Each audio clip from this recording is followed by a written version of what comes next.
वो व्यक्ति सचमुच धर्म के रास्ते आगे बढ़ने लगा, सचमुच धर्म में पकने लगा, तो अनेक मापदंड होते हैं मापने के कि ये आदमी सचमुच धर्म में आगे बढ़ने लगा कि नहीं।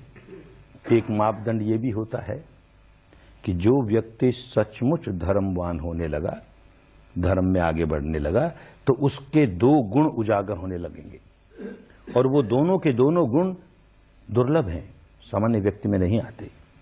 अच्छा धर्मवान व्यक्ति होगा तो ये दो गुण आएंगे। क्या दो गुण हैं? एक गुण तो ये कि ऐसा व्यक्ति जो धर्म में पुष्ट हो गया, वो बिना बदले में कुछ चाहे हुए लोगों की सेवा करेगा। बदले में कुछ उसे कामना नहीं कि ये मिल जाए, ये मिल जाए। आगे होकर के पहले सेवा करेगा, लोगों का कैसे कल्याण हो जाए, लोगों का कैसे भला हो जाए। रंच मात्र भी उसके मन में ये भाव नहीं होगा कि मुझे क्या मिल रहा है, अरे वाले रुपया पैसा न मिले, अरे कम से कम सम्मान तो मिले, ये लोग सिर तो झुकाए मेरे सामने और मुझे ये तो कहिए बहुत संत है, बहुत महान है। अरे ये भी नहीं कहते, इतनी सेवा करता है लोगों की, अप्रिशिएट ही नहीं करते।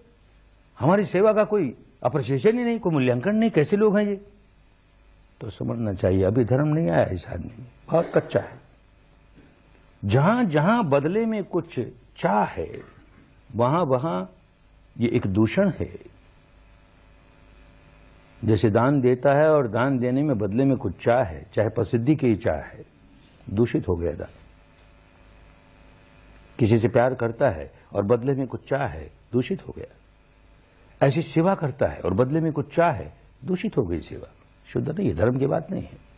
तो ये गुण जिस व्यक्ति में आने लगा, ये एक प्रतीक है इस बात का कि ये व्यक्ति धर्म में पकने लगा। दूसरा एक गुण कि स्वयं तो किसी की सेवा करे, किसी की सहायता करे, तो बदले में कुछ नहीं चाहे, लेकिन अन्य कोई व्यक्ति मेरी सेवा करे तो कृतज्ञता से भर जाए मन। अरे प्राप्त हुआ मुझे इससे, ये प्राप्त हुआ। किसी से मुट्ठी भर अनाज भी मिल जाए खाने के लिए, मन कृतज्ञता से भर जाए, मुझे इससे ये प्राप्त हुआ। जैसे जैसे धर्म में पकता चला जाएगा, ये दूसरा गुण कृतज्ञता का गुण जागेगा ही। पुरानी भाषा में कहते थे कतन्यता, कृतज्ञता। ये मापदंड है जिससे मापा जाता है कि आदमी धर्मवान हो रहा है कि नहीं। तो शरण गौतम, सिद्धार्थ गौतम नामक व्यक्ति की कदापि नहीं, लेकिन जैसे जैसे धर्म में पकता जाएगा, सिद्धार्थ गौतम नाम के बुद्ध के प्रति, व्यक्ति के प्रति मन में कृतज्ञता का भाव तो जागेगा ही, जागेगा ही। अरे ये इतनी कल्याणकारी विद्या, चित्त को गहराइयों तक वैज्ञानिक ढंग से निर्मल कर देने वाली विद्या, भारत से नहीं सारे विश्व से लुप्त हो गई थी ना। कितनी मेहनत करके इस व्यक्ति ने उसे खोज निकाला। अच्छा भाई, खोज निकाला और उससे केवल अपना कल्याण करके रह जाता, स्वयं मुक्त हो गया, चित्त निर्मल हो गया और किसी की सेवा नहीं करता, तो उसी के साथ ही जागी हुई विद्या खत्म हो जाती। लेकिन जब ये विद्या जागी, मुक्त हुआ, तो कितनी करुणा जागी, कितनी करुणा जागी। अरे इस संसार के सारे लोग दुखियारे हैं, ये विद्या मुझे प्राप्त हुई, खोई हुई विद्या मुझे प्राप्त हुई, बांटू लोगों को। बांट तो बांटता गया, बांटता गया, और जिन जिन लोगों को तैयार किया उनको भी कहता बांटो।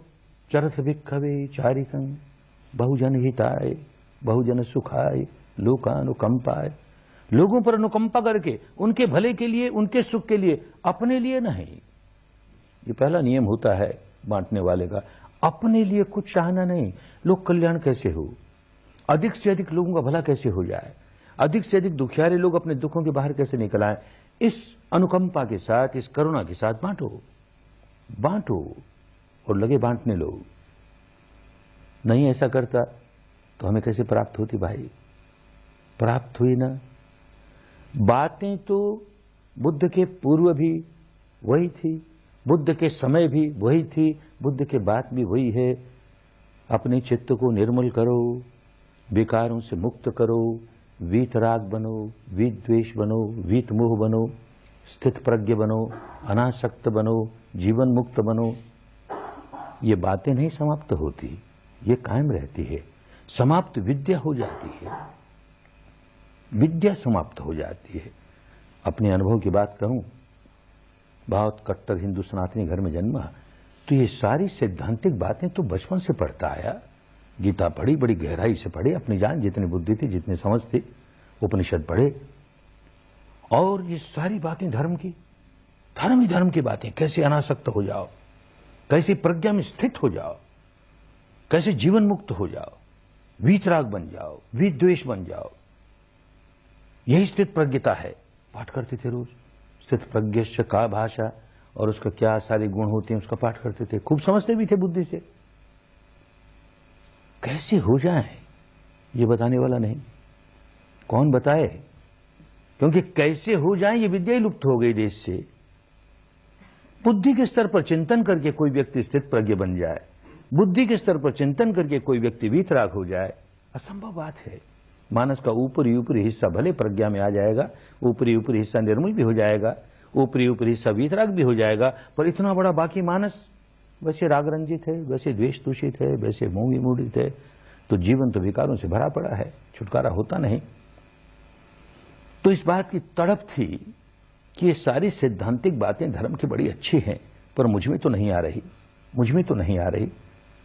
पहले ही शिविर में अपने गुरुदेव के पास गया, तो गया जरा हिचक के साथ, ये बौद्धों का है, ये बौद्धों का है, बौद्धों का है, बौद्धों का है, क्योंकि मैंने अपने सांप्रदायिक रंग के चश्मे लगा रखे हैं। स्वयं संप्रदायवादी हूं तो सब संप्रदायवादी लगते हैं मुझे। वो खूब समझाते हैं कि संप्रदाय से लेन देन नहीं, मैं शुद्ध धर्म सिखाता हूं, लेकिन मेरी आंखों पर तो संप्रदाय का चश्मा लगा है ना, मुझको लगता है ये भी संप्रदाय है, ये इनका संप्रदाय है। लेकिन 2 दिन बीते, 4 दिन बीते, 5 दिन बीते, एक एक दिन जो बीतता जा रहा है, मन इस कदर गदगद हो गया, अरे कहीं नहीं मिली ये विद्या की जो करना सिखाए। उपदेश तो सारी जगह थे, उपदेश तो सारे मैंने न जाने कितने सुने, और स्वयं न जाने कितने उपदेश लोगों को देता था उन दिनों। ये गीता का पाठ, ये उपनिषद की व्याख्या, ये उसकी व्याख्या, न जाने कितना बुद्धि विलास, कितना वाणी विलास चलता था, जीवन में नहीं आया। तो संताप भी था कि जीवन में क्यों नहीं आ रहा। अरे ये व्यक्ति, इसने जीवन में उतारने की विद्या दे दी। तो कृतज्ञता के मारे मन इतना विभोर हो गया, जीवन में उतारने की विद्या दे देना। कोई बड़ी अच्छी अच्छी मिठाइयों का वर्णन बार बार सुनाए हमें, और मुंह में पानी आए, ऐसी मिठाई तो खानी चाहिए। बार बार उसकी व्याख्या सुनिए, ऐसी मिठाई, ऐसी मिठाई, और कोई हमें सचमुच खिला दे मिठाई, तो दोनों में से किसका उपकार माने भाई। सारे जीवन भर तो मिठाई का वर्णन ही सुनते रह गए ना, धर्म का वर्णन ही सुनते रह गए ना, मुक्त अवस्था का वर्णन ही सुनते रह गए ना। मिठाई का वर्णन था, जिस व्यक्ति ने मिठाई जबान पर रख दी, देख, चख के देख, है ना, करके देख, अरे उपकार तो उसका मानना ही पड़ेगा। तो ये जो बुद्ध के प्रति, सिद्धार्थ गौतम नाम के बुद्ध के प्रति जो ये कृतज्ञता का भाव जागे, तो समझो कि धर्म में पक रहे हैं, किसी संप्रदाय में बिल्कुल दीक्षित नहीं हो रहे, धर्म में पक रहे हैं। जिस व्यक्ति ने इतनी बड़ी विद्या, दुनिया की खोई हुई विद्या फिर खोज निकाली और लोगों को बांटनी शुरू की, और लगाया अपने लोगों को, बांटो बांटो, और फिर पीढ़ी दर पीढ़ी, पीढ़ी दर पीढ़ी लोग बांटते गए, बांटते गए, बड़ी शुद्ध चित्त से। 400-500 वर्ष तक इस देश में शुद्ध रूप में रही, पड़ोस देशों में गई, वहां कुछ दिनों शुद्ध रूप में रही, समाप्त हो गई। एक पड़ोसी देश ने संभाल के रखा, भले थोड़े से लोगों ने संभाल के रखा, बाकी सब तो उसी तरह कर्म कांडों में पड़े, सांप्रदायिक मान्यताओं में पड़े, भिन्न भिन्न जंजालों में पड़े। नहीं कह सकते कि वो बुद्ध की शुद्ध शिक्षा को मानने वाले हैं, नहीं मानने वाले, लेकिन थोड़े से लोग, बहुत थोड़े से लोग, एक पीढ़ी से दूसरी पीढ़ी, दूसरी पीढ़ी से तीसरी पीढ़ी, शुद्ध रूप में इस विद्या को कायम रखा।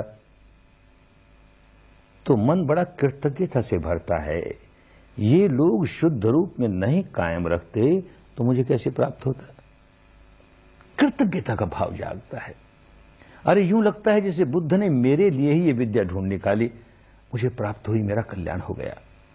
और ये गुरु शिष्य परंपरा द्वारा इन लोगों ने शुद्ध रूप में रखी, मेरे लिए ही रखी, मुझे प्राप्त हुई, मेरा कल्याण हो गया। अरे इस प्रकार कितनों का कल्याण हो रहा है तो कृतज्ञता से मन भरता है।